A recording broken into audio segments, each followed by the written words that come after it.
Assalomu alaykum qarindoshlar. Sizga algebra yurish darsimizga xush kelibsiz.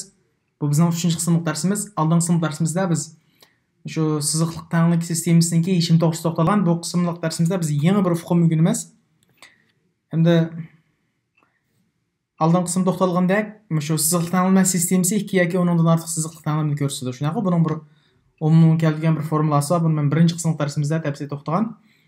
Endi biz shu siziqliq tanglama sistemasini yana osonlashtirish uchun qanday biz bir yangi uqum, bir yangi bir usulda buni yoza olamiz. Buni siziqliq algebra nima deydi deganda matrix deydi. Matrix degan nima deganda bir oddiy so'zlar bilan ifodalasa matrix tik to'rt bo'lon shakldagi sonlar gruppasi yoki sonlar tizimidan iborat.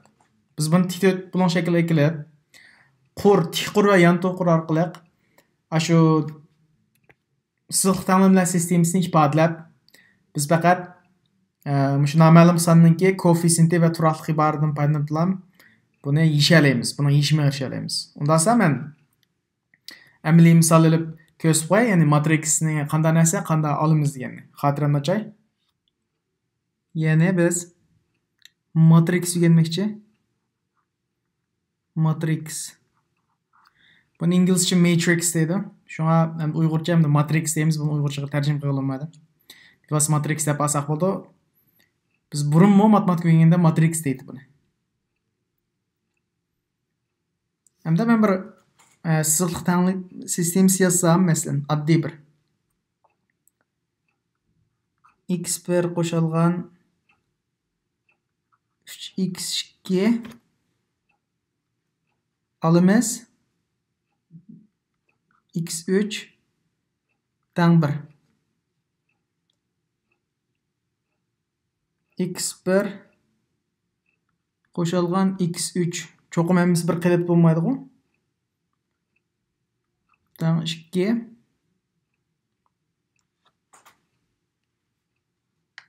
2x1 olamiz 2x2 tang 7. Men xohlagancha yozaman. 10x1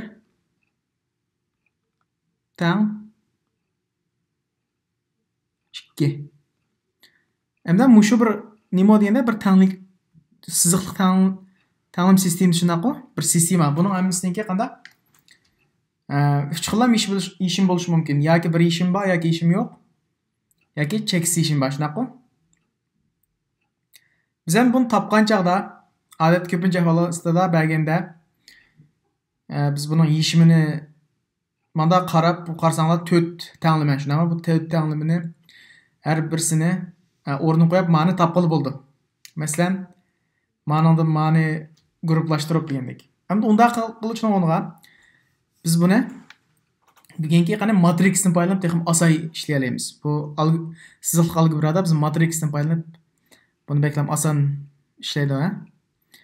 Masalan, men buni o'zgartay.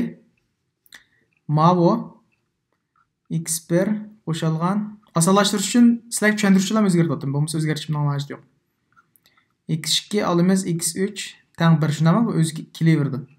Ikkinchi tanglim qarasanglar x1, x2 qanday? Yo'q, shunaqa. Yo'q bo'lsa nima bo'ldi? 0 degan gap. Buning koeffitsiyenti 0. Qo'shilgan x3. Amiyat ikkisi o'xshash gap mana shunaqa. Uchinchi tanglimda 2x1 olamiz 2x2 qanday? Qo'shimiz 0 x3.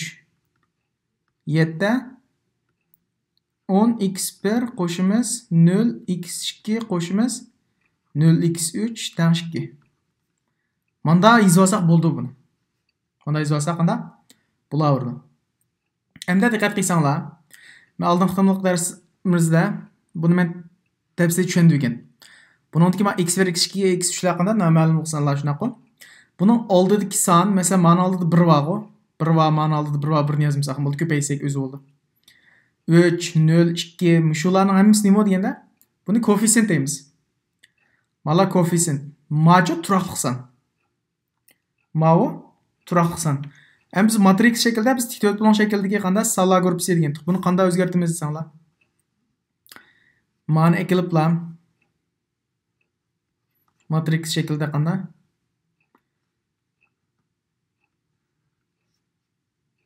Bunda şekilde eklep her bir koeffiциентini yazımız. Mesela qaranglar, birinchisiga. Birinchi tanlamining 1, x1ning koeffiциенти. x2ning qanda? 3, x3ning -1. Turaqlıq bari qancha? 1. İkinci tanlamining 1, 0, 1, 2. Üçüncü tanlamining 2, -2, 0, 7.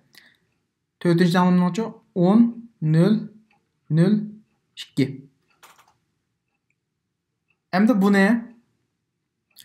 Mana qarasanglar, bu yerga bir siziq bilan arib o'tamiz. Chunki mana bu tanglikning o'ng tarafi shunaqo, ya'ni turaqliq son.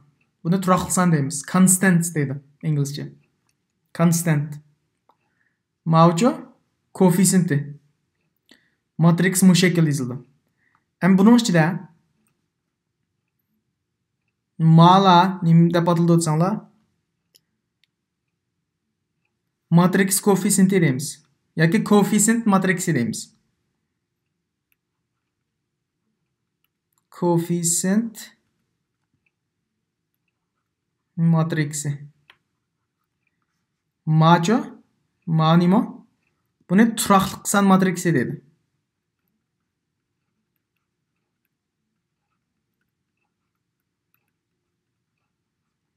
Bunu yeyishni biz kelar qitimliq darsimizda so'zlaymiz. Bu nayt oson bu. Endi shu hammamiz umumlashtirib nima bo'ldi? Kengaytirilgan matriks deydi. Yoki kengaytilma dey. Augmented matrix deydi inglizcha. Kengaytilma matrix. Endi bu shaklda yozib biz qanday hisoblash yaparmiz. Bugungi darsimiz mushagicha matrix degan hukmni tushunsanglar bo'ldi, qanday yozilishini. Biz kelar qitim soatda buni hisoblashni o'rganamiz. Tushungan nuqtalarni aslida savol shaklga qoldirsangiz bo'ldi. Rahmat.